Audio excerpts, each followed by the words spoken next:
ano man ang para sa iyo na nilaan ng Diyos, critical yan sa purpose mo. Ano sabi ng Lord? It's not good for a man to be alone. I will make a suitable, everybody say suitable. Napansin nyo, hindi sinabi ng Lord, I will make a compatible partner. Hindi kasi porket compatible, suitable.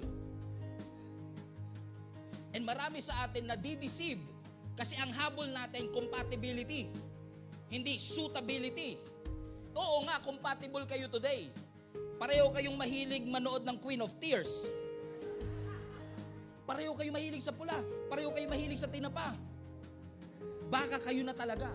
O sa ngayon, compatible kayo. Pero kaya kayo compatible kasi hindi pa kayo parehong fully developed. Amen? Bakit? Kailangan mo ma-realize, mga kapatid, take your time.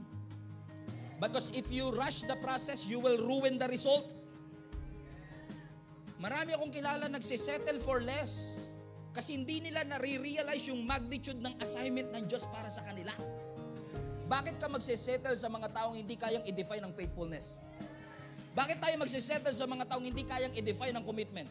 Ba't tayo magsisettle sa mga taong walang standard sa buhay?